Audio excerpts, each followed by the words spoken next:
Quand tu vois l'évolution de l'homme, tu avais l'imprimerie, puis il y a eu 500 années avant de pouvoir arriver à l'ordinateur et à partir du moment où on arrivait à la numérisation, on a numérisé les journaux, les livres et après on a remplacé les images, la musique, les films, tout s'est accéléré et cette évolution-là a été très rapide mais nous, on n'a pas forcément le temps de s'adapter. Quand on a créé les réseaux sociaux, on a essayé de capter au maximum l'attention des gens. Je crois qu'on a fabriqué une sorte de monstre. On a numérisé tout en se disant: «Ça va être pratique, on aura accès à tout en ligne» et on a rendu les gens fous et idiots et ce que j'essaie de faire, c'est de freiner pour dire: «Est-ce que vous voyez l'effet de la technologie sur nous?» Je pense que les gens s'en rendent pas compte parce qu'ils sont la tête dans le guidon. On a un cerveau reptilien qui réagit aux petites menaces autour de nous parce qu'on est programmé comme ça de manière, historique sur des milliers d'années. On a exploité ces faiblesses pour hacker notre cerveau. Bonsoir, c'est Momochi, bienvenue dans le bunker. Et bonsoir à tous, bonsoir à toutes. Merci de nous rejoindre pour une nouvelle émission du Bunker. Merci d'être fidèles. On voit beaucoup de monde dans les commentaires, ça fait plaisir.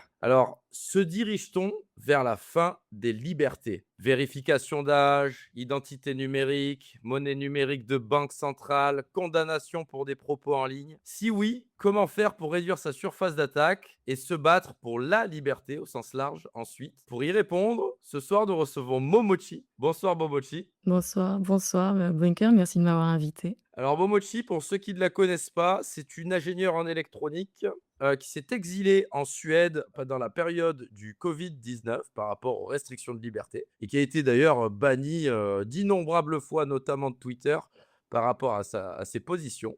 C'est une spécialiste de la surveillance numérique, de l'IA, du digital ID et on va pouvoir discuter avec elle des dérives que l'on peut observer, pas qu'en Europe et pas qu'en France, hein. C'est un truc qui est un peu global et aussi comment travailler sur sa résilience, comment se protéger. En tout cas, moi, les gars, je pensais que j'avais un doctorat en bannissement de Twitter parce que je me suis fait bannir, 6 fois pendant le covid.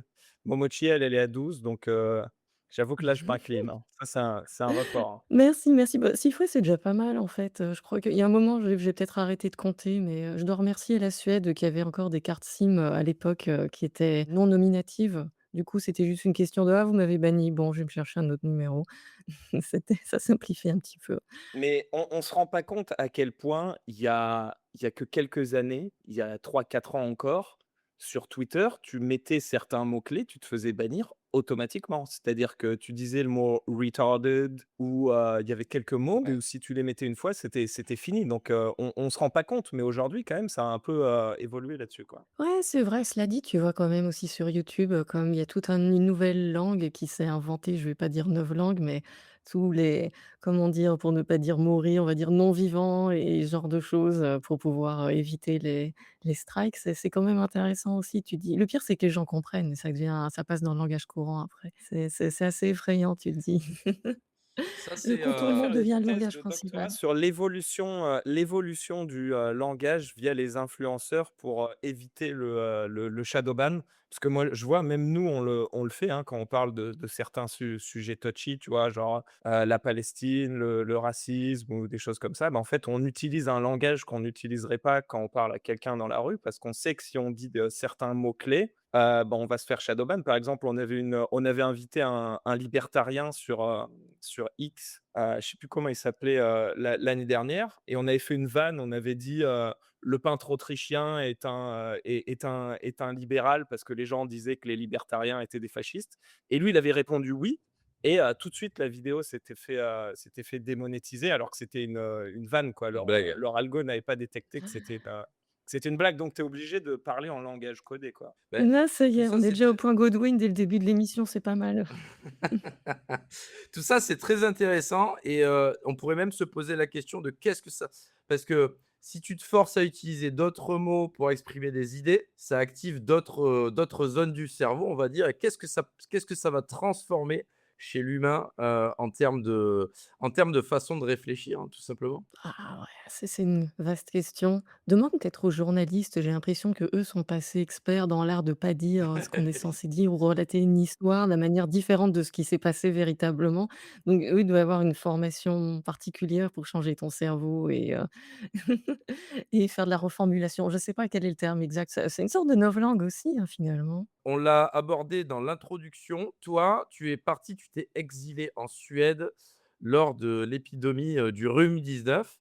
Est-ce que tu peux nous en dire plus et pourquoi la Suède? Oh, à l'époque, c'était, presque une blague au début. Voilà, quand comment on va l'appeler ça? Le rhume 19 comme tu dis était arrivé, on s'était tous dit: «Non mais c'est étrange», et on avait eu tous ce premier confinement qui était assez dingue, et il y avait beaucoup de ces théories qui circulaient, théories complotistes, les fameuses feuilles de route qui disaient: «On va être reconfinés plusieurs fois, il y aura 4, 5 confinements derrière», et avec des dates qui circulaient, et j'en parlais avec monsieur Momoty, on se disait: «Non, mais on va pas revivre», moi, j'étais dans un petit, 28 m², à Paris. Tu te dis: «Non, non, s'ils nous refont le coup du confinement, on va pas rester».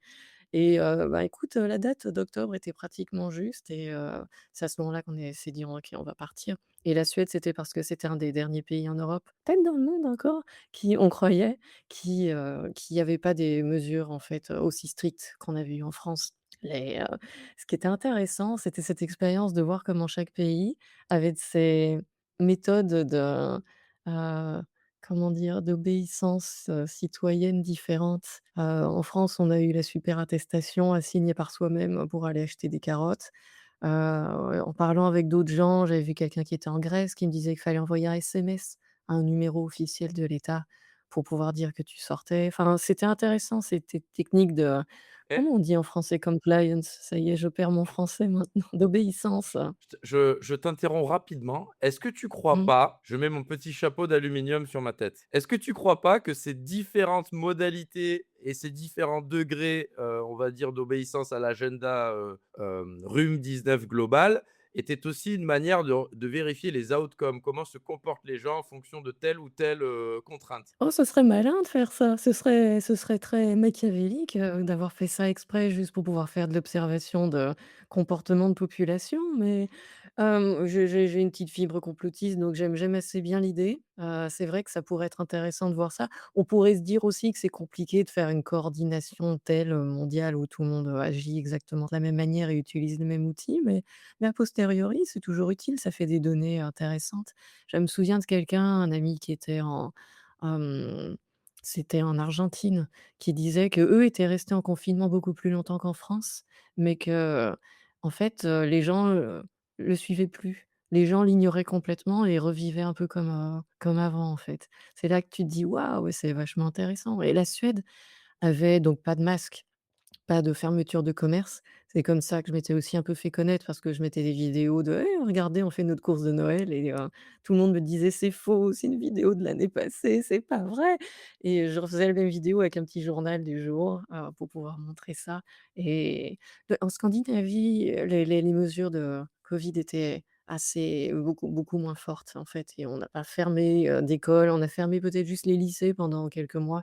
2, 3 mois peut-être pour entre 16 et 18 ans, mais sinon le reste des écoles étaient D'après toi, ouvertes. On a d'après toi, mmh? pourquoi la Scandinavie était plus libre que le reste du monde? Ah, heu, pour la Suède notamment, c'était son ministère de la santé. La manière dont la Suède était construite, c'était sa constitution, obligeait à, si vous vouliez faire un confinement dans toute la Suède, il fallait vous mettre d'accord avec les 219 communes ou je ne sais plus, lesquelles, de manière, personnelle à chaque fois. Mais ils avaient leur institut de santé qui chapeautait un peu tout, et à l'époque, quand l'Imperial College, était venu avec son modèle Covid pour dire: «Vous allez avoir 100 000 morts, et vous allez, si vous faites pas nos recommandations, si vous mettez pas les masques, si vous fermez pas tout». Ben, en fait, à cette époque-là, c'était Anders Tegnell qui était à la tête, et son équipe aussi, son équipe derrière. En fait, ils ont vu le modèle mathématique, et puis ils leur ont dit: Non, on n'y croit pas à votre modèle, on va pas le faire». Et le truc, c'est que les Suédois, ils peuvent être très mauvaise tête. S'ils sont pas d'accord avec vous, il va voilà, et comme ils sont justement très, très, très, très touchy sur, la corruption, sur, le fait de bien faire les choses et tout ça, à partir du moment où l'agence de santé a dit: «C'est pas grave», le reste du pays a suivi. Et aussi par exemple à Stockholm, ils voulaient pas devoir payer les commerces, et leur donner une compensation, financière. Pas juste un emprunt comme il y a eu en France, mais s'ils devaient faire ça, ils devaient vraiment leur rembourser pour la fermeture, et ils ont pas voulu faire ça aussi. Donc plusieurs manières, plusieurs choses ont fait que la Suède, on a eu de la chance. D'autres personnes me diront: «C'est peut-être parce qu'on a une identité numérique très développée déjà», et ça, c'est vrai aussi. Donc je vais pas dire que c'est pas un Mmh. argument. est-ce que alors on va en parler juste après, mais est-ce que, justement d'avoir, ces résistances au niveau local avec, tu sais, ces vieilles institutions désuètes que sont les États-nations, hein, qui font des règles pour leur propre petit pays sans regarder ce que font les voisins. Est-ce que ça n'a pas été aussi une opportunité de Mmh. retirer un petit peu des pouvoirs organisationnels dès qu'il y a une urgence, on va dire, de santé ou je ne sais quoi, pour la transférer à une ONG comme, l'Organisation mondiale de la santé. Est-ce que ça a été le cas, c'est le cas en Suède ou pas? Ah, je sais qu'en Suède, ils ont modifié la constitution après le Covid et beaucoup de gens se sont rebellés contre ça parce qu'ils se sont dit: «Waouh!» parce que maintenant s'ils font ça, ça disait s'il y avait une urgence de santé, on pourrait alors suivre l'avis de l'OMS derrière et là tu te dis: «Ça, c'est pas bon du tout». Mais heureusement, bon, ça a jamais été, mis en application et je crois qu'on s'en est sorti avec pratiquement rien. Il y a eu un moment où on a eu peur parce qu'ils parlaient de mettre le pass sanitaire et finalement ils l'ont mis, mais juste au premier stade qui était dans les salles de plus de 500 personnes, il faudrait un pass. Mais vous avez aussi le droit de pas demander de passe, si jamais vous aviez pas trop de visiteurs. Donc il y a eu un moment où pendant 1 ou 2 mois, on avait un peu chaud. On s'est dit: «Ah ça y est, ça va être comme en France, on pourra plus, prendre de train, entrer dans les centres commerciaux, et le reste». Mais finalement, non, non, ça s'est résorbé, d'un demi de début 2022, au moment de la guerre en Ukraine, sûrement un hasard. OK et justement, là, tu annonces d'autres événements qui sont arrivés par la suite. On peut voir que Mmh. l'agenda, ça continue de se dérouler et on peut voir aujourd'hui qu'il y a des sujets qui sont bizarrement propulsés, mais d'ailleurs de manière super synchrone, dans tous les pays de l'OCDE, mais même au-delà, hein. Tu as, je sais pas, la Corée, le Brésil et cetera et bah, après je connais pas la carte de l'OCDE, mais ce que je voulais dire par là, c'est que est-ce que tu as senti que justement, la Suède avait conservé ce petit edge, cette petite originalité par rapport au reste, des suivants du programme? Ou est-ce que là, elle s'est alignée sur les nouveaux sujets comme par ailleurs maintenant, en ce moment, ce qui fait, du bruit, c'est la vérification d'âge et l'identité numérique. Est-ce qu'elle se plie? Est-ce qu'elle se synchronise avec les autres maintenant? Ah, il y a un peu des 2. Il y a très clairement des gens qui poussent pour la vérification d'âge. En effet aussi, comme dans le reste du monde, vu que ça a l'air d'être l'obsession et le truc le plus important du monde maintenant. C'est plus la fin dans le monde, c'est plus d'arrêter les guerres, non, non, c'est d'empêcher les enfants de voir des femmes nues sur internet, ça c'est vraiment très important. Mais à côté de ça, ils ont quand même un gouvernement de droite, on sentait plus, l'allégeance, à l'OMS, et aux organisations internationales, quand c'était, la précédente, les précédents au pouvoir. Cela dit, la Suède essaie de suivre un peu le Danemark au niveau de la Scandinavie, plutôt sur l'angle droite et par rapport à l'Europe, par rapport à par exemple, ça c'est un sujet touchy, mais tant pis, sur, l'immigration, par exemple. Beaucoup de personnes, commencent à élever les voix parce on se rend compte qu'il y a un certain échec parfois, d'immigration et ils commencent à renvoyer des gens chez eux, leur proposer de l'argent pour, renvoyer les gens chez eux. Et au début, quand le Danemark a fait ça, tout le monde les avait traités, de voilà, gens d'extrême droite et Mais derrière, mais la Suède commence à les suivre aussi. Donc la Suède fait partie des exemples extrêmes parce qu'eux, ils avaient ouvert les vannes de l'immigration complet et ils se sont aperçus qu'ils ne pouvaient pas soutenir leur modèle social, en continuant à faire venir de l'immigration de masse et bah, alors ce que tu dis, c'est qu'aujourd'hui, il y a un gouvernement de droite parce qu'ils veulent résorber un peu ce problème-là et arrêter cette immigration de masse, voire même la faire repartir quand c'est possible. Mais justement, est-ce que ça peut pas être aussi un prétexte pour, oui, ben, on va pousser, l'identité numérique pour pouvoir, par exemple, donner des aides qu'à ceux qui sont légitimes et nationaux. Ce que je veux dire par là, c'est que, est-ce que la couleur politique impacte vraiment le est-ce qu'on va pas toujours trouver une bonne excuse pour pousser l'agenda global là, qui est en train de se dérouler sous nos yeux? oui, ben, par exemple, tout ce qui est, climat, il y a par exemple de plus en plus de zones de Stockholm qui sont interdites aux voitures, qui sont pas hybrides, ou électriques. Donc ça suit aussi ce même agenda 2030 qu'on voit, tu vois, à Paris, les ZFE, dans toute l'Europe aussi d'ailleurs. Donc il y a une partie où en fait, la partie immigration que j'ai mentionnée, c'est parce que je crois que la Scandinavie a une identité très forte. Et demande une intégration très forte aux gens, tu vois? Si enfin, je l'ai vu, très, très vite, aussi. Si tu parles pas suédois au début, ils vont être très sympas: «On va parler anglais avec toi et tout». Mais si tu commences à vivre sur place et que tu restes quelques années, là, on va commencer à te voir un peu différemment parce que tu es pas suédois, tu es pas vraiment bien intégré et c'est un peu mal vu. Et il y a tout un code de culture particulière en Suède, qui fait que finalement ils ont une identité très forte et je pense qu'ils s'opposent à l'Europe parce que l'Europe, par moment, essaie d'imposer des choses qui sont pas forcément dans leur culture. C'est peut-être ça qui fait à force de la Scandinavie, mais ils sont pas imperméables, aux trames narratives, diverses, et variées et à, on va dire, comment on va dire ça élégamment? À une sorte d'hystérisation du climat. En même temps, ça aide pour le réchauffement climatique parce qu'on a 6 mois d'hiver, tu vois? Ça va être compliqué de les convaincre aussi sur ça. Bah, alors attends, on va se recentrer là parce qu'il y a un truc, d'ailleurs je conseille à tout le monde d'aller voir la vidéo de Momochi sur la vérification d'âge, qui est en réalité un sujet plus profond qui est l'identité numérique. Parlons-en un peu vu que c'est ta spécialité. Donc je ne vais pas me répéter, vérification d'âge, on voit bien que c'est de partout, géographiquement, mais aussi de partout dans les applications. C'est-à-dire qu'on voit même qu'il y a des distributions Linux maintenant qui intègrent la vérification d'âge. C'est-à-dire que c'est complètement fou, hein, parce que si tu as une entreprise, enfin, tu veux vérifier l'âge de qui, tu as des VPS opérés par des agents IA aujourd'hui qui tu veux vérifier l'âge de qui, c'est ridicule. Mais on voit bien que cet agenda avance. Toi, tu penses qu'il est le précurseur de l'introduction massive dans le monde de l'identité numérique. Est-ce que tu veux nous en parler? On a commencé par: «Il faut interdire les sites porno». Tu vois? Ça, c'était la grosse discussion de l'année passée et en parallèle de ça, le DSA, il y a quelques années, a dit: «Il faut protéger les jeunes des contenus illégaux». Maintenant, l'hystérie, de tout le monde, c'est: «Il faut pouvoir vérifier son âge sur les réseaux sociaux». Ce qui est passé dans à peu près, la plupart des pays d'Europe, au Brésil, pas mal de pays d'Asie aussi.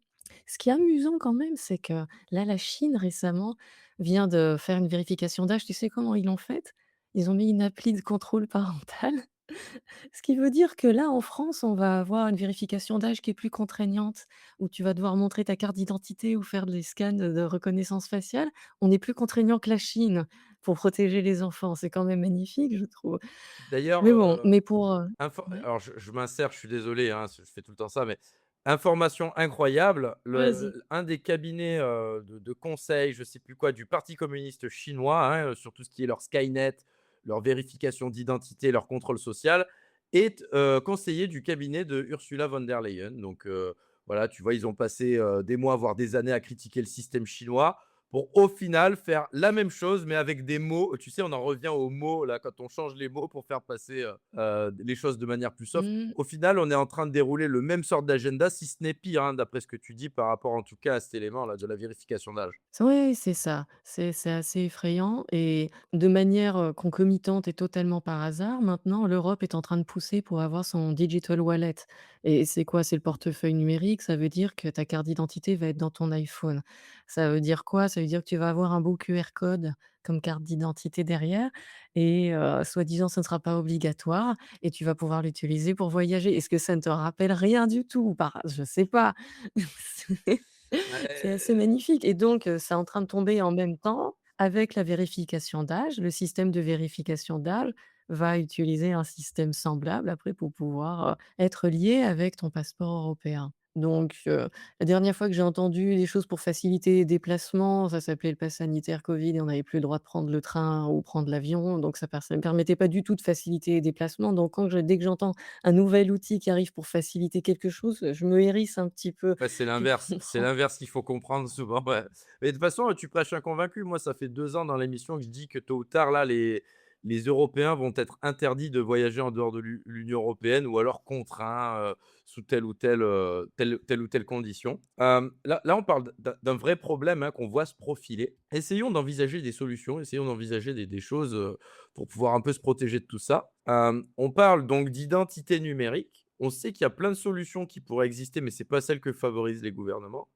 Selon toi, pourquoi il n'y a pas de standard, open source, et respectueux de la vie privée, un petit peu à la main, responsabilisante du citoyen? Pourquoi ça passe pas? Pourquoi c'est pas les solutions favorisées? Tu parles de solutions pourquoi? Pour la vérification d'âge ou bien pour, l'identité numérique? Pareil, bah, les 2 en fait. Par exemple, pour la vérification d'âge et parce que ce n'est qu'un élément de la stack, de l'identité numérique. Mmh. Pourquoi les acteurs, gouvernementaux ne favorisent-ils pas plutôt, une application souveraine, open source, que tu puisses avoir sur tes propres appareils et pour lesquels tu peux contrôler exactement qu'est-ce que tu révèles comme information? C'est quand même dingue depuis le temps que ce sujet, est discuté. Pourquoi c'est pas quelque chose qui est mis en avant? Ah, mais Ursula von der Leyen va te dire que l'application européenne Digital ID est open source. Oui, même si elle s'est fait hacker en 2 minutes 30, par un consultant, sur Twitter qui a montré comment tu pouvais accéder et changer, le code. Mais bon, c'est pas grave du tout. Moi, j'irais juste un pas en arrière, en fait. Moi, je refuse simplement le fait, de devoir contrôler son identité pour utiliser internet. Pourquoi est-ce qu'on a besoin de faire ça? Qui demande ça? Heu Est-ce que ce seraient les parents qui ont besoin de protéger leurs enfants? Ben, dans ce cas, il y a des applis de contrôle parental. Pourquoi est-ce que, non, adultes, et vaccinés, on devrait, avoir vérifier son identité, en fait? 1 question. Et pourquoi, quelque chose d'aussi intrusif que de devoir montrer ta carte d'identité ou ton visage? Est-ce que, c'est la première question. Voilà. Qui a besoin de ça? Qui demande ça? Quelle est l'urgence exactement? J'en vois pas, en fait. Par Ouais. contre, et pareil pour le Digital ID, pourquoi est-ce qu'il faudrait tout d'un coup alors avoir une, application sur ton téléphone, parce que la carte d'identité, ça marche très bien, hein. C'est un petit papier carré comme ça. Tu vas à l'administration, ils te signent, ils te mettent un tampon, tu le mets dans ton portefeuille et ça marche, en fait. Pourquoi est-ce qu'on a besoin de changer ça, en fait? Où est l'urgence? C'est des questions qui resteront en suspens jusqu'à ce qu'on connaisse la prochaine étape, de l'agenda. Mais, ceci dit, alors, concrètement, qu'est-ce que tu conseillerais à des gens? Non, plutôt qu'est-ce que des gens que tu n'aurais pas du tout conseillé pourraient faire pour limiter, ici leur surface d'attaque? Alors, on entend très souvent parler des VPN. D'ailleurs, je vois que dans les commentaires, ça s'excite sur les VPN. Ça parle de Mullvad qui est situé en Suède. Je ne sais pas si on va en parler. Mais, grosso modo, Mmh, ouais. si on veut pas se plier à ces obligations, aujourd'hui, il y a des solutions de contournement. Est-ce que tu penses que c'est quelque chose qui va rester viable dans le temps? Va falloir bouger. Le mouvement, c'est la vie. Hem, pour l'instant, les VPN permettent de contourner, voilà, la vérification d'âge. Suffit de te mettre en dehors de l'Europe, voilà, pour pouvoir, aller sur Twitter, pour pouvoir voir tous les posts. Le souci, c'est que les États commencent à légiférer pour pouvoir, soit, penser à interdire les VPN ou mettre une vérification d'âge sur les VPN comme ils sont en train de discuter en Angleterre. Et là, je pense que c'était, en Californie, ils ont mis maintenant, une loi qui demandait au système d'exploitation de vérifier l'âge. Mais à l'époque, quand la loi a été votée, ça disait simplement un système de vérification très léger. Donc tu pouvais juste mettre: «Voilà, je suis né, le 1er janvier 90», et puis ça passe. Mais bizarrement, Apple et Microsoft sont en train de préparer des outils qui font beaucoup plus que ce qui est demandé, par ces lois-là. Donc c'est curieux, en fait, tu te dis: «Mais dans quelle histoire on se retrouve? Est-ce que c'est le gouvernement le méchant et la tech, est le gentil qui, fait ces choses un peu à reculons parce qu'on les y oblige? Ou est-ce qu'ils ne sont pas juste main dans la main à installer un beau système, d'identification, et de contrôle de la population au niveau de la masse totale pour pouvoir non seulement pas avoir juste votre identité, mais donc aussi votre âge ou bien les catégories d'âge. Et c'est ce qui est en train de se préparer au niveau du système d'exploitation et ça, c'est vachement plus inquiétant, je trouve, parce que ça va être plus compliqué de contourner ou alors rester sur des anciennes versions avec, ben, les problèmes que ça peut causer derrière. Ça va être un peu sport, voilà. Je vois même parfois des gens qui posent des questions sur des distris, Linux: «Tiens, on devrait pas mettre la vérification d'âge aussi?» Et tu te dis: «Waouh!»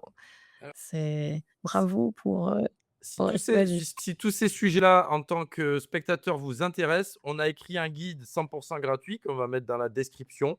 C'est un guide pour, améliorer son hygiène numérique et la sécurité, sa sécurité personnelle, la sécurité de ses informations dans le monde physique comme dans le monde numérique.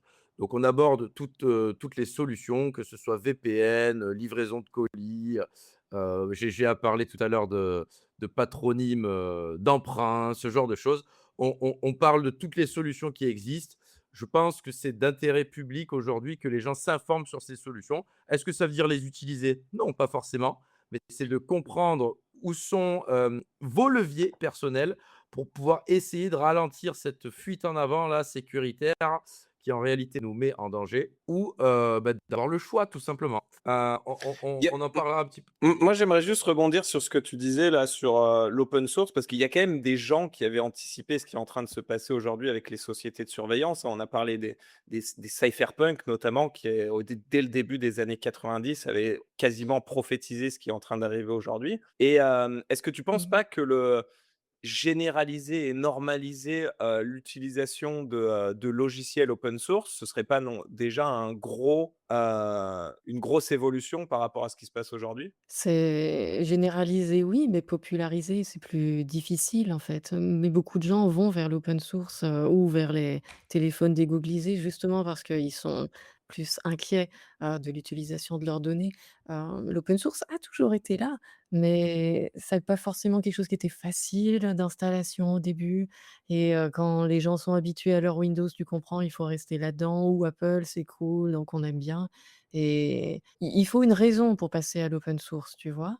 Mais comme le défaut, quand les gens achètent leur PC et qu'on leur installe un Windows déjà derrière, bon, ben, le monsieur tout le monde de masse, va pas se poser de questions et va bien installer son petit Windows 11 et puis, le laisser faire ses petites mises à jour, derrière. Donc ça existe. La question c'est comme pour le reste, en fait. C'est, est-ce que quelqu'un a l'attention? Est-ce que quelqu'un a l'intérêt de le faire? Et pour ça, il faut qu'il soit intéressé dans ces sujets ou du moins suffisamment alerté ou inquiété pour pouvoir passer à ces outils qui sont plus, enfin voilà, qui te permettent d'avoir des outils un peu moins intrusifs, si on sort de la Mais sphère, Microsoft, par exemple. de toute façon, il y a un problème, je suis d'accord que c'est un quick win, on va dire, que les gens s'intéressent à l'open source. Mais comme on a pu l'aborder juste avant, Mmh. aujourd'hui, tu as des distributions Linux qui commencent, alors que c'est des logiciels open source, à intégrer les vérifications d'âge et à se mettre prêts, à être compliant, pour leur nouvelle distribution, leur nouvelle version, avec vérification d'âge, identité numérique et cetera. Donc open source ou pas, ça change pas la racine du problème et je pense que Mmh. c'est, Je sais pas s'ils vont ouais, je sais pas s'ils vont le faire. Quelqu'un en avait parlé, mais il s'est fait fortement taper sur ah les bah, doigts, alors je sais pas je crois qu'on a Debian, hein, les qui a déjà discussions qu'il y a eu. intégré les vérifications d'âge, dans leur système. C'est parmi les distributions Mmh. les plus populaires, on va dire. Mais ouais, Ah. effectivement, là, c'est un vrai sujet et je pense qu'une voie de réponse, c'est de refuser de consommer, tout simplement. Consommer Oui. un produit différent, alors refuser de consommer. Parce qu'il y a un truc que les gens qui poussent ce genre d'agenda n'arrivent pas encore à contrôler, c'est le marché. Si vraiment les gens en ont quelque chose à foutre de leur vie privée et décident de ne pas, utiliser Teams ou de ne pas utiliser, cette distribution Linux ou je ne sais quoi, application d'âge, bah, logiquement, tôt ou tard, ils devront se plier. Fort de force à créer selon moi. Ouais, c'est ça, mais si tu veux alors un rapport de force, il faut un impact pour pouvoir, faire un boycott. Souvent, hein, c'est efficace un boycott quand c'est court dans le temps avec beaucoup de gens qui font une action un peu comme Discord a eu il y a pas si longtemps. Parce que Discord a mis de la vérification d'âge dans le monde entier, même dans les pays où on leur imposait pas et ils sont pris un méga backlash justement et plein de gens sont partis et sont allés chez son concurrent. Donc il faut un choc pour que les gens réagissent, et se disent: «Ah ouais, non, je veux plus être sur Discord, je m'en vais» et comme, en fait, toute l'intrusion, l'utilisation de nos données, la perte de notre vie privée se fait de manière progressive, morceau par morceau, en fait, les gens l'acceptent, donc c'est plus difficile d'avoir ce choc-là si tu veux faire un boycott. Mais je te soutiendrai, hein, à fond. C'est justement, ça nous pousse, c'est excellent ce petit pont, ça nous pousse vers le prochain arc, de l'interview dont je voulais parler. C'était que pour que les gens alors, on remarque une insensibilité totale sur tous ces sujets, de la population en tu sais, en psychologie des masses. Si tu demandes à quelqu'un: ben voilà, ça te dérange que quelqu'un regarde chez toi?» Il va te dire: «Oui». Mais quand on regarde ce que la masse fait, on s'aperçoit bien qu'ils s'en foutent complètement et ça pose une autre Mmh. question. Ça pose alors, i pour que les gens soient en capacité de se renseigner, comme tu as dit, de refuser ou de faire du boycott, de se coordonner et cetera, il faut qu'ils aient la fenêtre d'attention nécessaire afin de pouvoir comprendre ces sujets, prendre une décision et pouvoir agir. Or, tu développes une idée très intéressante aussi sur ta chaîne. Je mettrai le lien de la vidéo, de laquelle je parle, en haut à droite. C'est l'idée que les nouvelles technologies, particulièrement du divertissement, sont là pour fragmenter notre attention et alors, c'est beaucoup plus complexe que ça. En réalité, il y a des changements concrets qui se passent sur notre cerveau du fait qu'on n'arrive pas à se concentrer longtemps sur un sujet pour pouvoir le comprendre et justement pouvoir prendre des décisions adéquates. Est-ce que tu ne crois pas qu'il y a une synergie là entre d'un côté la volonté d'imposer des choses et de l'autre côté, insidieusement, détruire la capacité à se concentrer du moujon? Ah, je sais pas si ça a été intentionnel. L'histoire, c'était que on vient d'un historique, d'influence qui date, tu vois, déjà d'il y a bien longtemps. À partir du moment où les journaux, la radio ont été créés, les médias, la télévision, les stars de cinéma, les présentateurs à la télé servent beaucoup à, voilà, influencer, guider, la décision d'achat, les croyances de la population, voire même les élections. Et quand internet a été créé il y a 2 ans, on se disait soit, c'était une occasion de sortir du joug des médias, d'avoir accès à la communication, tout le monde peut parler à tout le monde peut devenir, bah, voilà, vous avez une chaîne YouTube, il y a plein de gens qui vous touchez, vous pouvez un peu sortir, c'était un vent de liberté et en parallèle de ça, on pourrait dire: «Ouais, mais internet, c'est quand même une création militaire de la DARPA qui a permis d'avoir de la communication, qui pouvait être résiliente et finalement, c'est en train de servir d'outil de traçage et de suivi de toute la population, à partir de votre petit téléphone en ligne» et ça a été montré notamment par Snowden qui montrait qu'il y avait déjà des programmes de la CIA où on s'amusait à suivre, les gens à la trace. Donc il y a ces 2 angles-là et quand internet, en fait, nous apporte toutes ces informations, toutes ces données, tous ces divertissements, moi j'avais tendance à croire à l'histoire que c'était pour nous permettre d'accéder à la liberté, mais je me demande si c'est pas un dommage collatéral, heu, que le fait d'être submergé d'infos, de notifications, de tweets, de vidéos, de posts, de tout ce que tu veux, qui fait qu'on n'arrive plus, que notre cerveau a atteint sa limite. Je me demande si c'est pas un dommage collatéral Tu as dit et Tu as dit beaucoup de choses ouais. intéressantes en très peu de temps. C'est dur avec toi parce qu'on pourrait faire une émission de 8 heures, hein. Tu as parlé de société, enfin, tu as parlé de divertissement. On est arrivé dans la société du divertissement post-Seconde Guerre mondiale. A avant ça, la télé ou la radio étaient, les outils d'ailleurs au départ, des outils, je ne sais pas si c'était pas plutôt utilisé par l'armée, mais en tout cas, c'était les outils de l'État pour pouvoir faire de la propagande et après la Seconde Guerre mondiale, on est rentré dans la société du divertissement. C'est-à-dire que c'était, à ce moment-là, Hollywood qui faisait de la propagande sur l'Europe libérée. Voilà, un petit peu propagande Ouais, la américaine, consommation, ouais. coloniale et Ouais. consommation, et cetera. Et internet, beh, ça fait pas défaut à ce schéma-là. C'est-à-dire que ça reste une technologie, qui a été créée par les militaires américains et qui a été déployée. Alors certes, il y a eu un énorme vent de liberté quand ça s'est fait parce qu'on a fait éclater le monopole, de la propagande, et de l'État et des hollywoodiens ou des marketeurs. Donc dans un premier temps, ce qu'on appelait le web 1, c'était quand même la liberté. C'était Emule, c'était pouvoir, Mmh. télécharger des films pirates, c'était pouvoir trouver toute l'information que tu veux sur internet, gratuitement.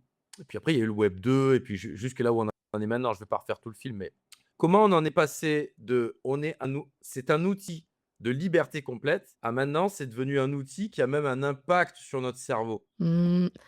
Je pense que c'est la forme du média qui a fait ça et celui qui en a le mieux parlé de manière probablement prémonitoire, c'est Marshall McLuhan, c'était ce philosophe dans les années, 60.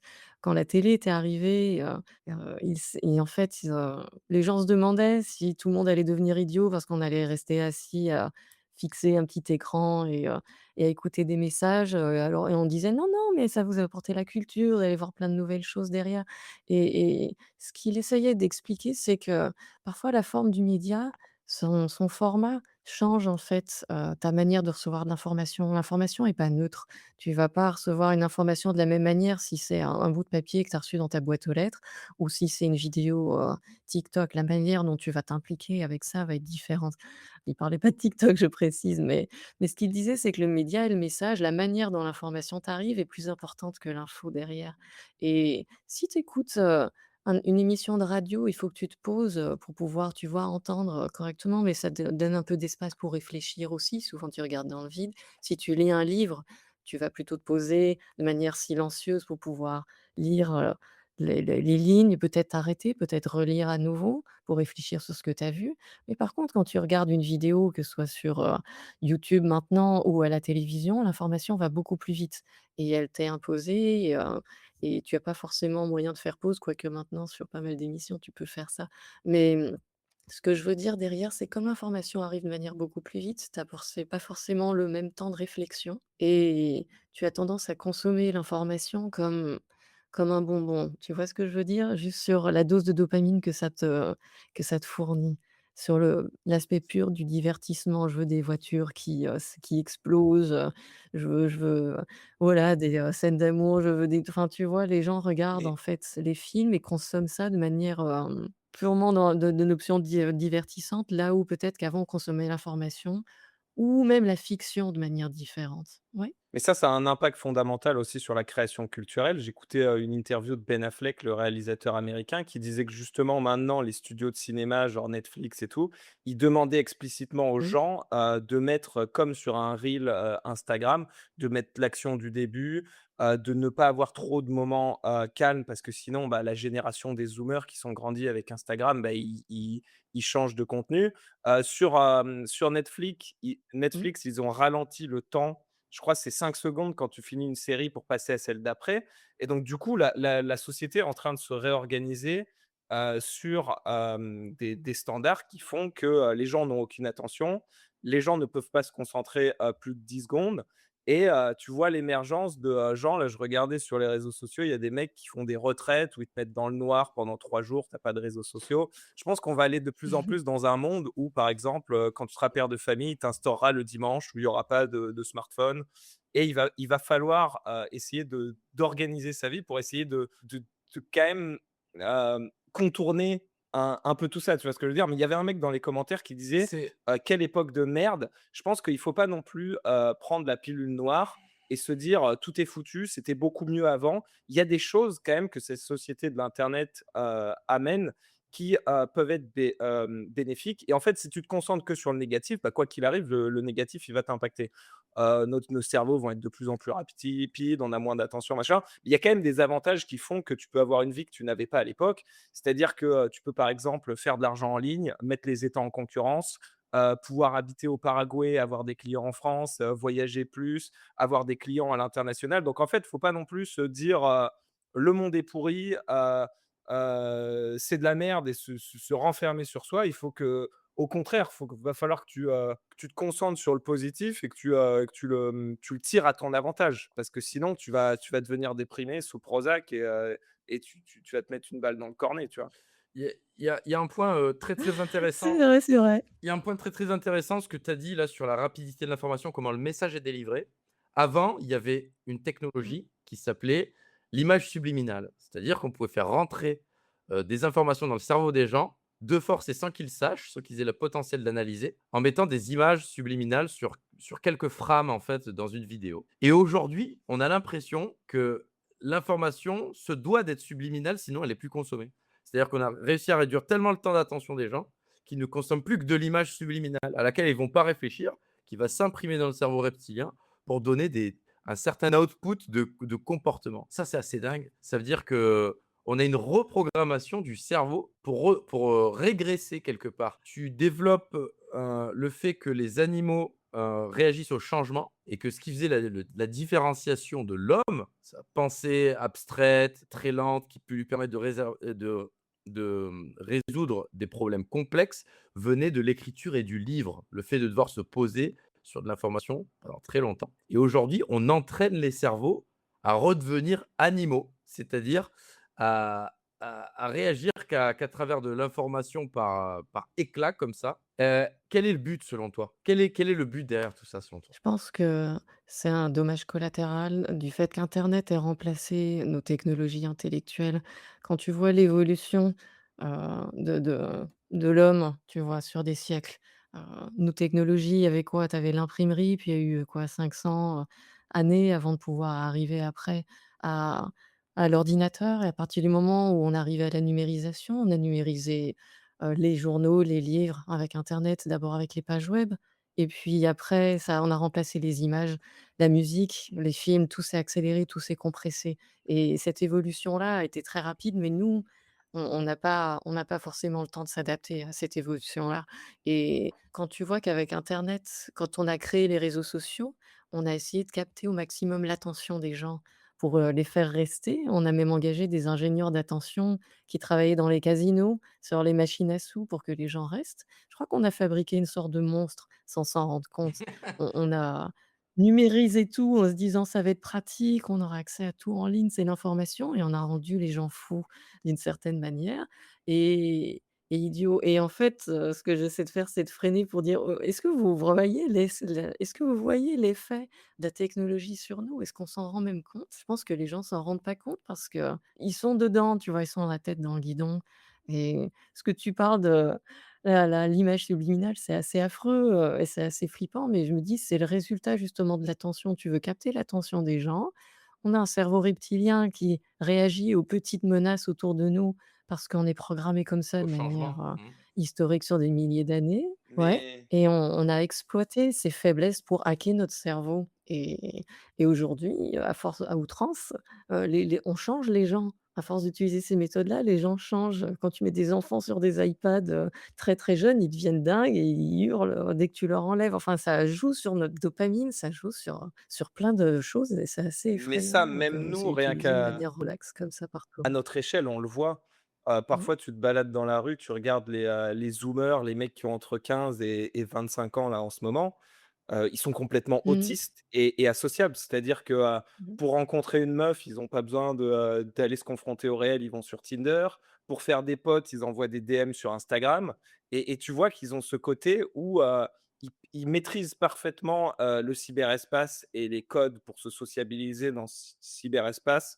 Mais, quand il s'agit d'aller parler à un étranger ou, de créer des connexions, sans cette interface du smartphone, ils sont complètement à la ramasse et j'ai l'impression quand même que nous, on est un peu privilégiés dans le sens où on est un peu la dernière génération, qui a grandi, avant la massification d'internet et des, réseaux sociaux et des smartphones. C'est-à-dire qu'on a Mmh. grandi un peu avant, les années 2010, mais, les humains, 3.0 qui sont aujourd'hui là, jeunes, tu vois? Et qui passent le bac, bah, eux, ils sont grandis avec le filtre de l'iPhone. Donc c'est un peu leur filtre de la réalité et quand tu leur enlèves leur smartphone, ils sont démunis, quoi. Ouais, c'est ça, internet a changé notre monde, mais a changé le monde réel aussi.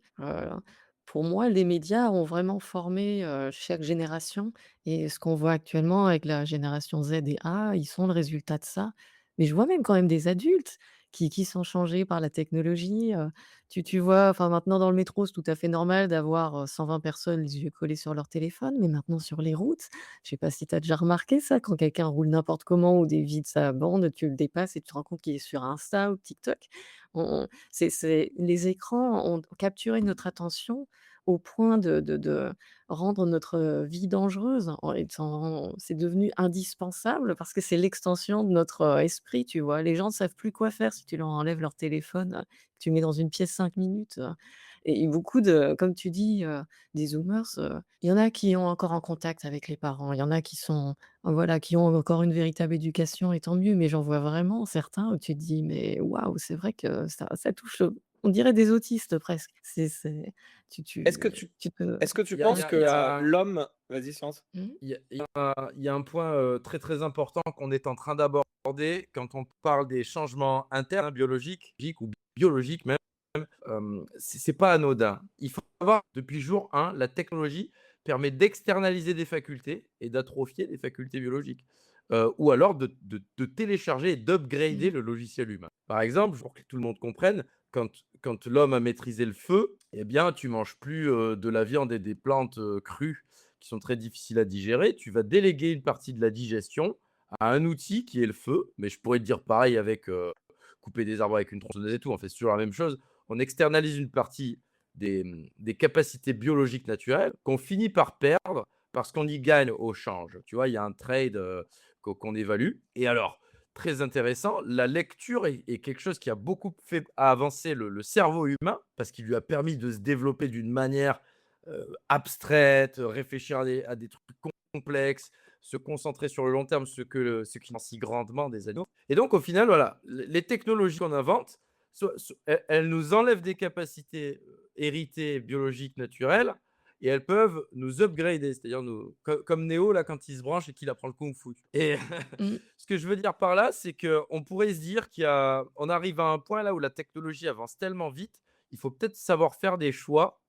Chez les bitcoiners, on appelle ça la long time preference. Comment on appelle ça? La préférence temporelle en français. C'est-à-dire que, OK, comprendre le deal. Si j'utilise cette technologie-là, je vais pouvoir vendre à tout un tas de gens dans le monde et bénéficier moi aussi des bienfaits de la mondialisation, mais je risque au passage mon sens de l'orientation ou ma capacité à réfléchir par moi-même. Et ça, j'ai l'impression que c'est un sujet que tu as abordé un peu, que j'aimerais aborder aussi, mais les gens ne se rendent pas forcément compte du trade-off, Mmh.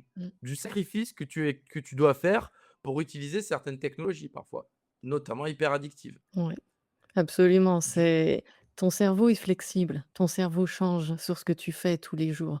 Si tous les jours, tu as une éducation comme, je sais pas, les années, 70-80, tu vas lire, tu vas écrire, tu vas apprendre la pensée, d'auteurs, tu vas, hem faire, voilà, en fait, des analyses, faire des calculs. Si tu vas mettre de l'effort, de devoir faire de la friction cognitive pour comprendre des choses qui sont difficiles, tu vas t'élever d'une certaine manière et être capable de reproduire ces actions-là, ces idées-là. Heu, à partir du moment où les gens prennent le temps de déchiffrer du texte, c'est une capacité spécifique de ton cerveau que tu développes et que tu dois faire.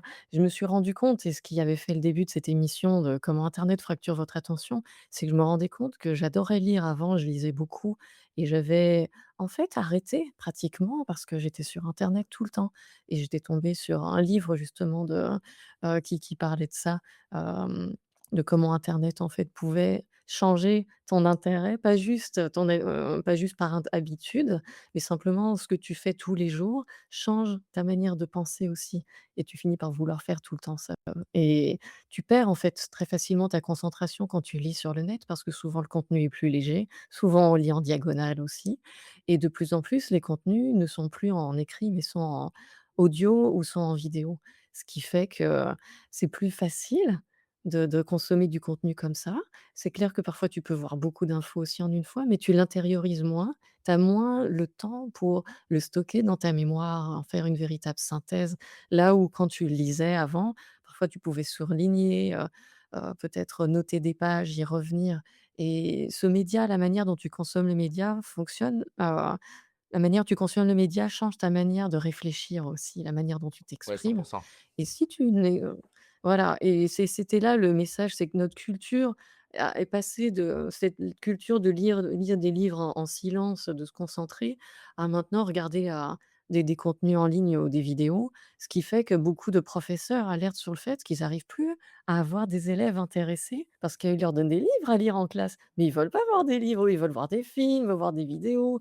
C'est compliqué, je sais pas réfléchir, je sais pas faire ce calcul et ils voient que, hem, la volonté de faire un effort est en train de disparaître. La volonté de réfléchir à faire un texte, c'est trop compliqué. Du coup, tout le monde triche et fait un texte fait avec ChatGPT et quand le prof les contacte, il leur dit: «Non mais regarde là, c'est clairement un faux truc, c'est par IA». Beaucoup d'élèves vont dire: «Bon, qu'est-ce que je dois faire, pour pas avoir un zéro enfin, il y a même plus cette implication-là, il y a un désintérêt. C'est ça qui est en fait le pire, c'est que l'école, il y a plein de gens qui ont jamais trouvé ça fun, mais on est en train de casser en fait, la manière dont les élèves apprennent. C'est ça qui est inquiétant Qu'est aussi. qu'est-ce qui se passerait pour tous les parias qui ne voudraient pas s'y conformer et qui auraient perdu leur capacité naturelle de réflexion, leur capacité sociale, leur capacité à s'orienter, à s'organiser entre eux, à se concentrer? Bah, ça serait idéal pour contrôler une population, n'est-ce pas? Si tu as une population docile, qui, veut simplement sa nouvelle dose, de Netflix, enfin c'est du soma, on appelait ça dans le meilleur des mondes. Tu as fabriqué le meilleur des mondes, en fait. Tu as une population qui a exactement ce qu'elle veut, qui est, conditionnée à avoir ce pourquoi elle a été, formée.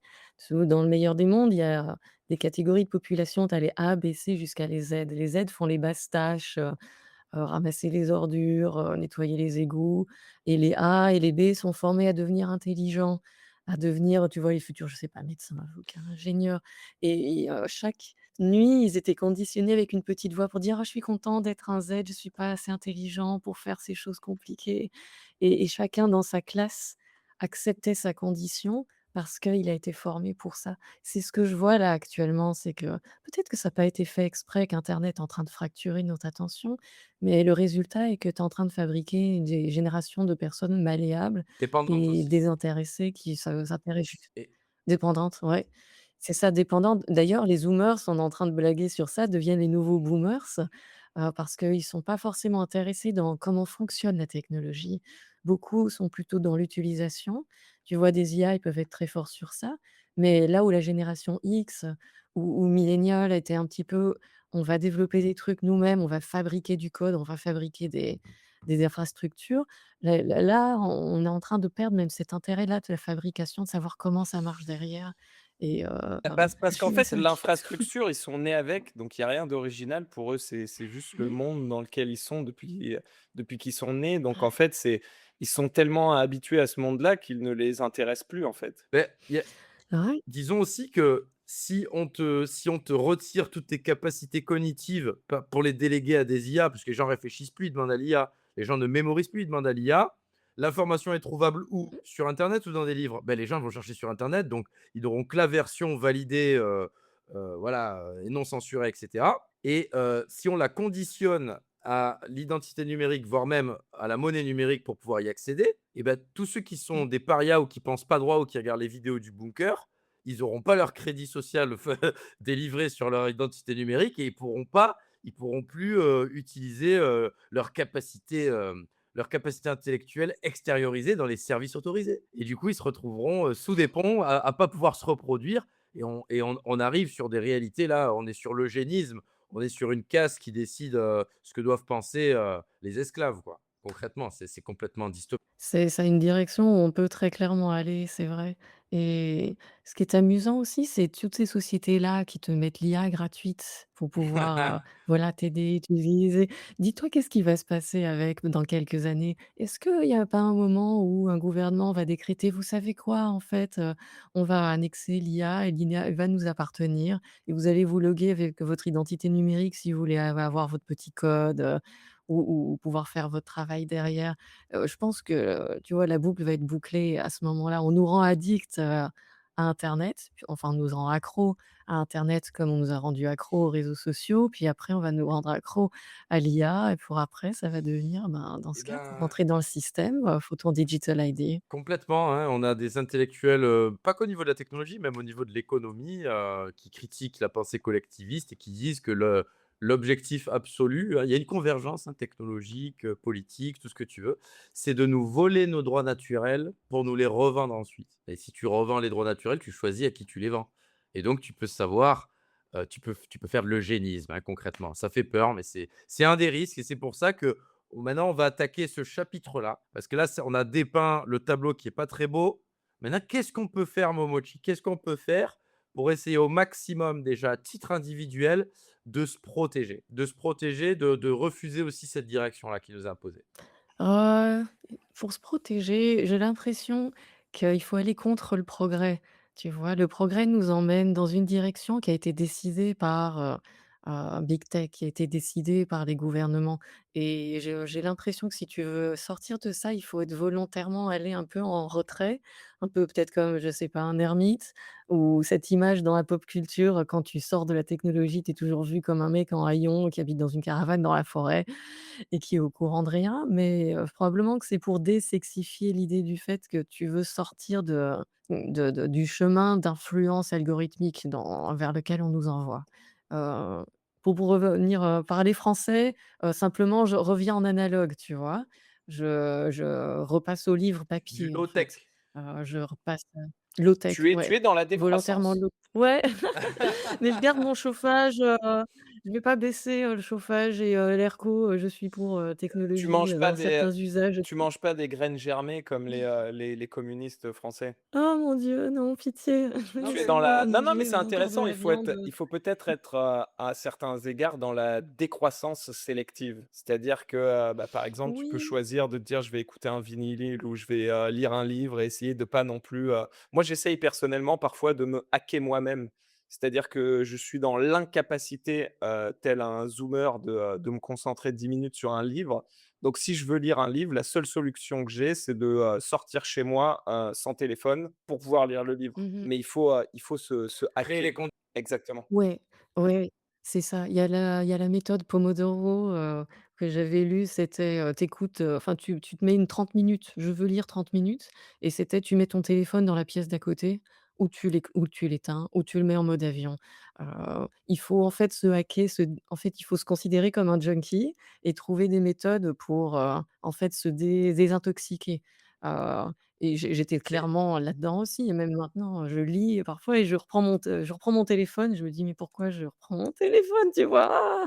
Et faut se reforcer à le poser à nouveau, enlever ses réflexes d'habitude. Marrant là ce que tu dis, sur Pomodoro et aussi se considérer comme un junkie, c'est-à-dire qu'il faut réussir à se donner des shots de dopamine, à faire des trucs low tech. Par exemple, tu vois, tu pourrais très bien faire un programme GG où tu te forces à foutre du pognon dedans en bitcoin et il t'en envoie un peu dès que tu as fait 10 minutes de lecture, 20 minutes de lecture, il te paye, tu vois? Et en fait, tu te crées une app qui te donne des stimuli comme les apps qui t'enlèvent des capacités, mais pour t'en donner.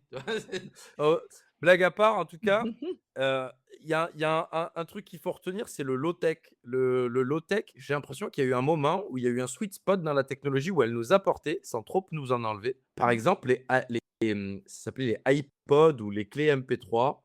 On pouvait écouter de la musique qu'on avait téléchargée en pair à pair. Personne ne savait ce qu'on écoutait, quand on l'écoutait.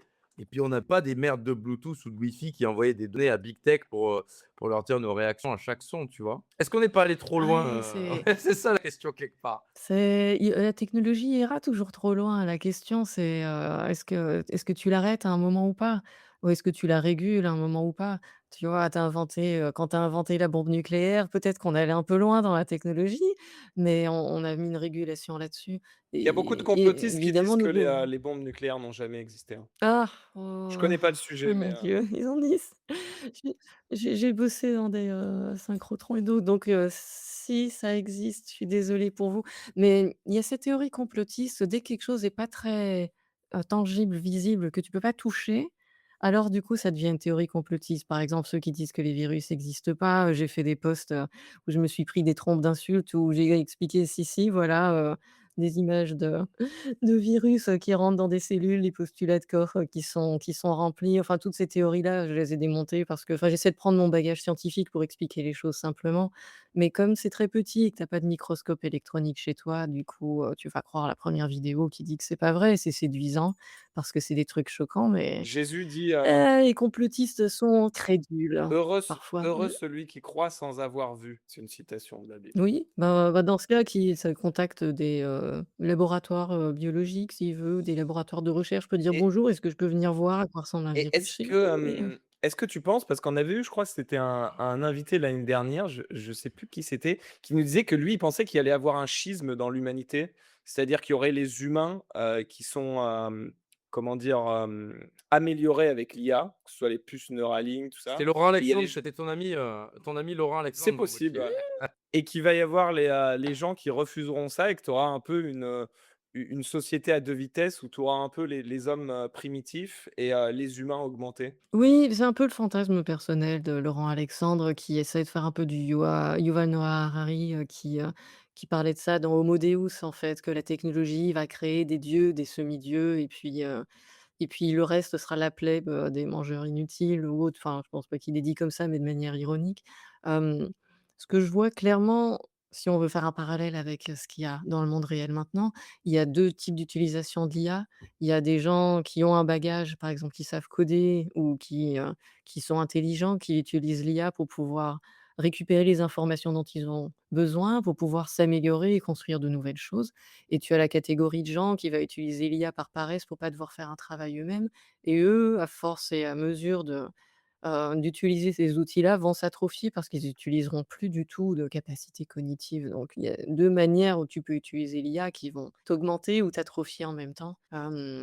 Est-ce que des gens vont devenir des dieux? Je pense pas parce que bon, l'IA, c'est bien gentil, mais faut quand même, repasser derrière le code, de même si tu vas chez Claude ou quoi, qui sont très bons, il faut quand même repasser derrière ou corriger et refaire des choses derrière. Donc il y a toujours ce fantasme de la technologie va complètement remplacer l'homme et va être plus forte que l'homme. Je pense que la technologie peut déjà attaquer nos faiblesses et elle peut être meilleure que nous pour plein de choses. Mais, il y a encore pas mal de modèles, de de reconnaissance d'image, si tu leur mets une photo d'un chat, ils vont pas forcément la reconnaître, tu vois? Alors qu'un gamin de 3 ans, il va reconnaître un chat. Donc, Mmh. il y a des choses sur lesquelles la technologie sera meilleure, va nous aider, mais d'autres pour lesquelles, pour l'instant, ils sont encore à la rue. Donc, moi, si je veux parler de solution, je dirais que la première des choses, c'est de ne pas ça va être dur à exprimer, c'est de ne pas obéir quand vous n'êtes pas obligé. Ça veut dire que si on vous demande votre nom, sur un site, bah, en fait, il y a personne qui vous est obligé de donner votre vrai nom. Ça va être d'utiliser des technologies de contournement. On a parlé des VPN et cetera. Les VPN, c'est bientôt, interdits ou conditionnés à l'âge. Il y a d'autres technologies comme, VPS et comme, bah, d'ailleurs, il y a des technologies Ah, Japon, ouais. décentralisé comme NosterVPN là qui vient de sortir. J'avais prévu un article, je l'ai pas montré finalement, voilà. Mais en dehors de ça, heu, moi je voulais qu'on parle de la lecture et de tout ce que développe Momochi dans une de ses vidéos parce qu'il y a autre chose que les solutions techniques, c'est les solutions de fond. Si vous voulez vous protéger de cette fuite en avant, un peu dégueulasse qui nous impacte même jusqu'à l'intérieur de nous, il va falloir réduire sa surface d'attaque d'une part, partout où on le peut, mais aussi développer son esprit critique, c'est-à-dire se forcer à lire. C'est ce qu'on appelle la low time preference chez les bitcoiners. Se forcer à choisir le chemin qui n'est pas pardon, qui n'est pas le plus facile, mais qui nous coûte le moins, qui nous enlève le moins de liberté individuelle. Pour moi, ça c'est le cœur du problème et c'est soit vous le faites maintenant les gars, tant que vous en avez encore la possibilité, soit vous prenez la pilule, soit vous le prendrez en suppositoire quelque part. Alors, Ouais. j'ai une dernière, moi, c'est ma dernière, image que je vais te présenter, Momochi, tu me dis ce que tu en penses. Tu as parlé de Harari, tu as parlé de docteur Laurent Alexandre, on a fait une vidéo avec lui, je mettrai le lien en haut à droite et Harari et tous ces gens-là, ils ont une thèse et qui est, grosso modo et ils ont pas nécessairement tort, hein, les 2 thèses ont raison et tort, mais j'ai l'impression qu'on a un tournant anthropologique. D'un côté, tu as Harari et tu as Dr. Laurent Alexandre qui pensent que ceux qui sont assis sur la data seront les maîtres du monde et ils pourront forcer n'importe quel comportement, quitte à utiliser l'eugénisme pour créer une plèbe inutile mais conforme, voilà, à la doxa ou à la propagande voulue. Et si tu n'obéis pas, bah, comme en Chine, tu peux pas te nourrir. Si tu peux pas te nourrir, tu peux pas te reproduire et donc les comportements déviants disparaissent, hein. Tu finis par faire des parfaits, moutons. Donc il y a cette partie de la population-là qui veut, régner et devenir la reine de la ruche quelque part. Et alors je ne sais pas si tu connais, mais il y a un autre individu qui est inconnu, qui s'appelle Satoshi Nakamoto, qui lui a créé Bitcoin et Bitcoin s'appuie sur un principe fondateur qui est la vérité mathématique, la rareté mathématique absolue, qui est biomimétique et là, le but du jeu, c'est que peu importe si tu contrôles l'IA, la data ou non, ce qui importe, c'est d'être utile aux autres parce que seuls les gens utiles aux autres pourront recevoir du Bitcoin, qui est une monnaie rare qu'on ne peut pas inventer, pas trafiquer, et donc pourront se reproduire. Donc en fait, on a d'un côté une partie de l'humanité qui veut devenir une petite caste de reines de la ruche et des drones sans âme, et de l'autre côté, une humanité qui défend la sélection naturelle avec ses bons et ses mauvais côtés. Est-ce que tu penses toi aussi qu'on est à ce tournant anthropologique-là? Une bonne question. Il paraît qu'on répond mieux aux questions quand on prend le temps d'y réfléchir. Hem, ce que je vois, c'est ce que tu dis, enfin, sur Nakamoto, c'est un idéal. Tu reçois un paiement parce que tu es intéressant et ça devrait être comme ça, en vrai, mais comment est-ce que tu atteins les gens? Pour pouvoir recevoir ces paiements-là, tu vas dépendre d'un média. Et ce média-là, souvent, n'est pas détenu par des idéalistes, ça va être, Tout à fait. souvent des plateformes, à la YouTube ou X, ou Telegram qui nous permettent de nous exprimer et qui font peut-être plus partie de la catégorie 1 de bassement pécuniaire, vouloir faire des vues et gagner de l'argent là-dessus. Je sais pas si peut-être que c'était des gens qui voulaient changer le monde au début de YouTube, et Telegram. Mais si tu froisses un peu trop d'actionnaires ou si tu froisses un peu trop de publicitaires, tu peux vite te retrouver très fortement déboosté, enfin, bon, ce que je peux voir, dans mon expérience beaucoup sur X aussi. Je comprends tout à fait, mais Donc pas ceci dit, les mmh? bitcoiners sont du genre à plutôt mettre en avant les technologies pair à pair. Là, on a pu voir qu'il y a des clés maintenant qui sortent avec des modèles d'IA locales afin de ne pas avoir à dépendre du supergroupe, pour ses données et cetera. Il y a des gens qui s'échangent aussi toujours les Mmh. films, en torrent, ce genre de choses. Donc justement, les bitcoiners sont des grands Mmh. défenseurs de ces technologies-là dites pair à pair et désintermédiées et open source. Donc j'ai l'impression que tu as vraiment les 2 mondes qui s'affrontent là, et qu'il y a un tournant qui on est à un tournant, quoi. Ouais, il y a, en fait, le c'est ce dont tu, parles, c'est un peu l'héritier d'internet libre qu'on a eu au début. Le côté idéaliste de apportons la connaissance, apportons la liberté de l'information et je crois qu'on est encore nombreux à vouloir défendre ça. Donc pour pouvoir soutenir, les créateurs comme vous et les gens qui en parlent, c'est une chose. Je pense qu'il faut aussi passer au niveau au-dessus, d'essayer de s'adresser encore plus, à la masse des gens pour les sensibiliser sur leur vie privée et sur qu'est-ce que vous voulez faire d'internet? Qu'est-ce que vous voulez faire de notre civilisation? Est-ce que vous voulez fabriquer une, prison, algorithmique de contrôle de la pensée qui va vous influencer à aimer, tous, la même série Netflix, acheter tous la même Tesla et à voter tous le même parti, que je ne citerai pas, hein. Mais pour ça, ouais, il faut capter leur attention C'est vrai, aussi. c'est vrai. C'est pour ça que Et je pense qu'il faut dans ce cas un peu se compromettre, ouais. avec les premiers pour pouvoir avoir suffisamment de voix, c'est ça que je veux dire. Il y a de ça et c'est pour ça aussi que je parlais de l'image de la pilule ou du suppositoire parce qu'on peut voir qu'il y a des pays comme Cuba, par exemple, où la liberté, individuelle, voilà, ou la Chine, où tu as ce genre de réseau de distribution de clés USB avec, des copies de Wikipédia et cetera. Le pair à pair redevient la solution quand au final, on est arrivé dans une dystopie complète, quoi. Donc c'est pour ça qu'il faut que les gens s'intéressent à ces Ouais. sujets-là avant de les subir. Écoute, j Oui. je sais que je t'avais dit 2 heures, Attends, je suis attends, moi j'aimerais désolé. juste quand même rajouter un petit point là-dessus. Je pense que quand même, au-delà d'être une utopie, le Bitcoin, ça peut quand même permettre de réduire sa surface d'attaque et de gagner en privacy pour des choses bêtes. Par exemple, si Bitcoin utilisé de la bonne manière, hein, bien sûr, parce qu'il y a des moyens d'utiliser Bitcoin plus ou moins privé que d'autres. Par exemple, pour acheter des VPN, il y a plein de VPN que tu peux acheter en Bitcoin et là, concrètement, si tu fais ça, Mmh. tu vas gagner en vie privée puisque si tu utilises ta carte, non seulement tu es traqué par l'entreprise privée qui est ta banque, mais tu es aussi potentiellement traqué par l'État parce que les banques sont, turbo-régulées.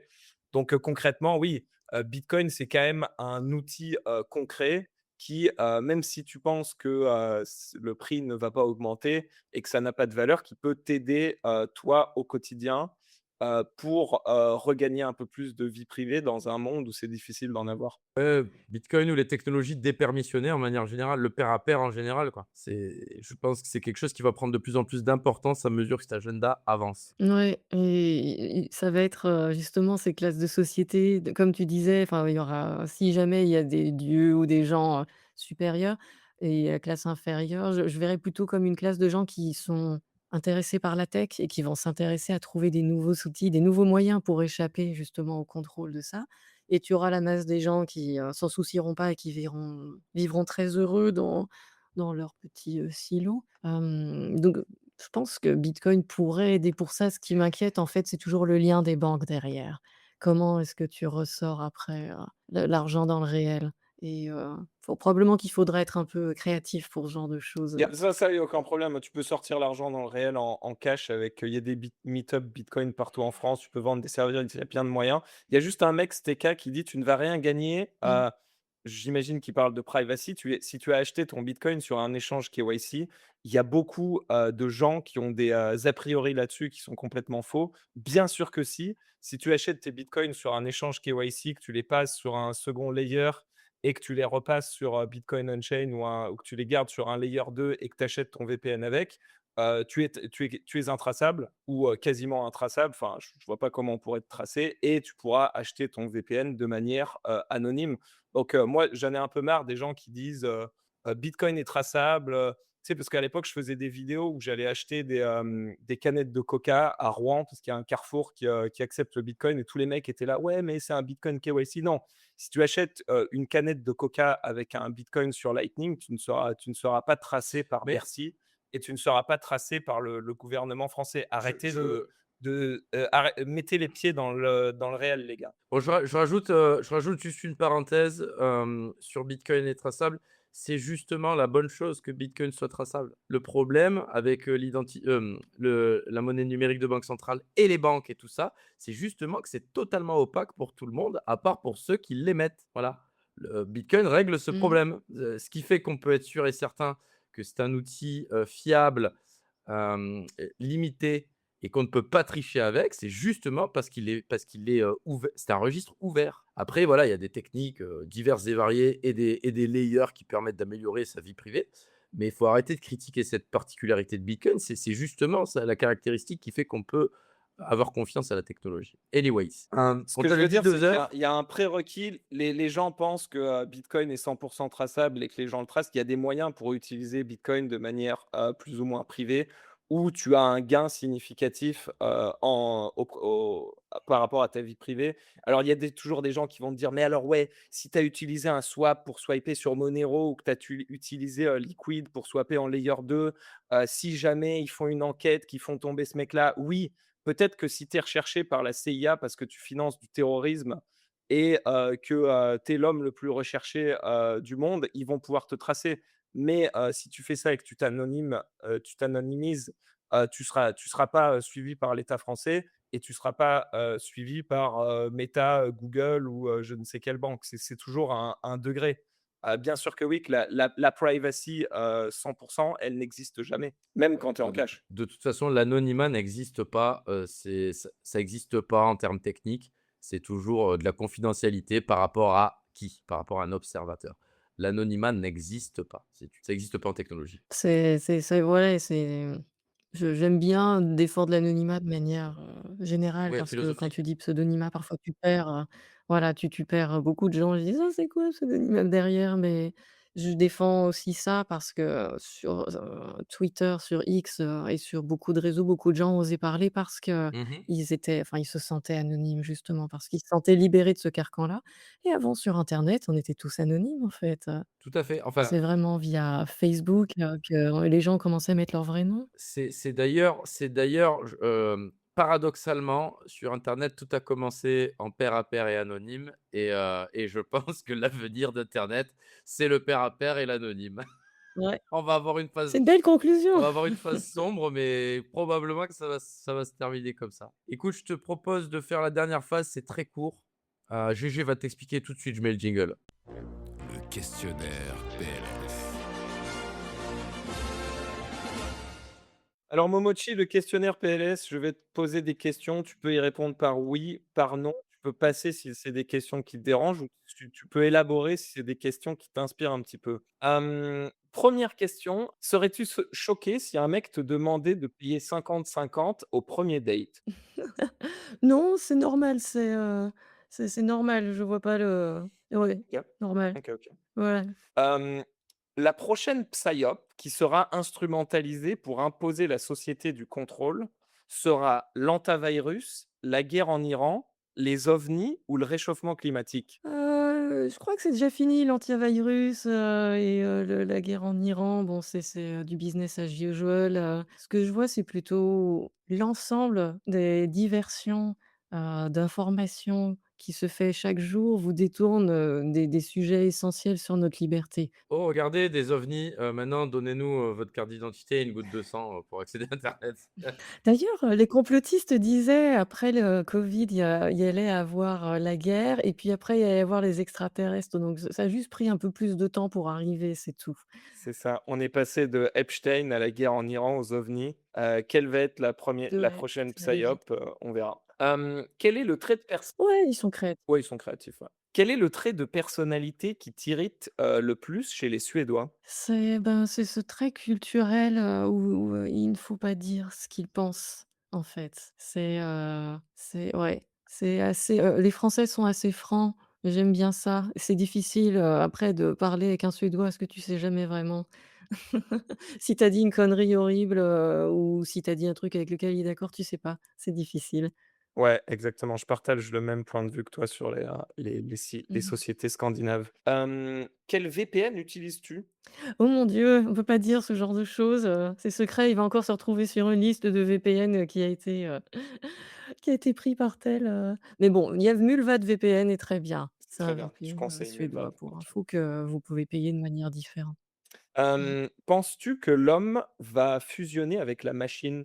Avec les puces Neuralink, tu sais, souvent on a les visions dystopiques d'un futur où l'homme serait complètement, intégré à la machine. Bah, techniquement, vous avez déjà un pacemaker, donc on peut déjà dire que l'homme a déjà fusionné ou vous avez des lunettes, ou des lentilles et c'est quelque part déjà une fusion de la technologie avec l'humain.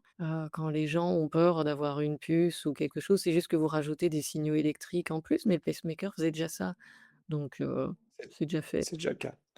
Ça, c'est une question qu'on m'a demandé, en DM. Une femme qui s'intéresse à la privacy, es-tu un deepfake IA? Et si, non, comment pourrais-tu nous le prouver? Ah oui, on me l'a souvent demandé celle-là. Comment il faut faire? Je peux tourner la tête et tenir, tu vois, ce pan. Vous pouvez voir s'il y a des artefacts qui marchent pas bien, si le fond, marche pas Ouais, bien derrière. Voilà.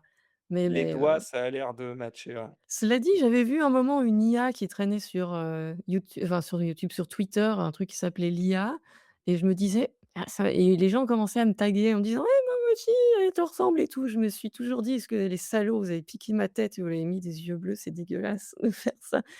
Mais, non, je suis une vraie personne. OK.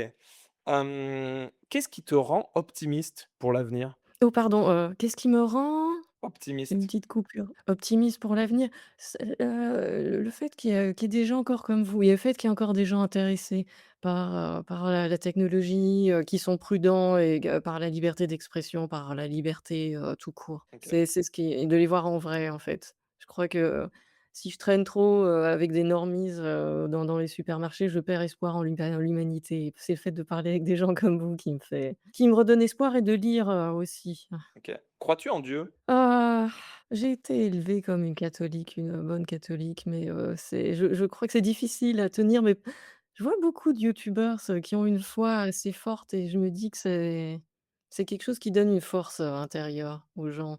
Donc je ne sais pas, peut-être que je changerai d'avis, sur mon lit de mort, je me dirai: «Ouais, finalement, ouais». Chaque semaine, on Ouais. demande à notre invité de poser une question pour l'invité de la semaine d'après en ne sachant pas qui il est. La semaine dernière, on Ouh! avait, Victor Ferry, on lui a demandé de poser une question, il ne savait pas que ce serait toi et il a posé la question, «Qu'est-ce que tu préfères, que ton fils soit musulman ou gay?» C'est pas nous, hein. The fuck? Ah bon? Waouh! Intéressant comme question. Que mon fils soit musulman ou gay? Mon Dieu, c'est une bonne question. J'en sais rien, j'ai pas de préférence en fait. De toute façon, je suis pas intéressée par les Veto. enfants donc ah! Voilà ma réponse, je vais pas avoir Ah! d'enfants, ça règle la question. OK, très bien. Est-ce que tu veux te prêter au jeu et poser une question pour l'invité de la semaine d'après?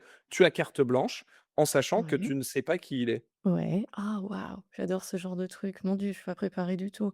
Penses-tu que la technologie va détruire l'humanité? OK, très, très bien. Eh bien, merci beaucoup, beaucoup Momochi. On a passé un très bon moment. On est ric-rac sur la batterie. Merci à tous ceux qui nous ont regardés en live ce soir. Merci à tous ceux qui nous regarderont en rediffusion.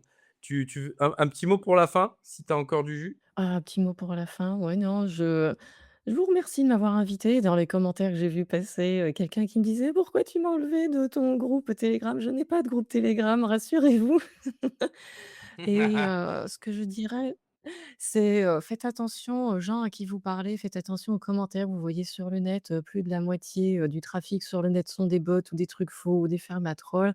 Donc prenez de la distance et rencontrez des gens en vrai, ou prenez le temps de les rencontrer régulièrement, comme ça vous pouvez penser que c'est des vraies personnes. Mais détachez-vous du monde virtuel dans lequel on nous plonge, et essayez de revenir dans le réel. C'est ça mon message. Très beau message. Low tech again, Ouais. décroissance style. Merci beaucoup Momochi. On va rendre l'antenne. Merci à tous ceux qui nous ont Merci à écoutés, vous. regardés Merci le et bunker. puis à très bientôt. Ciao, ciao.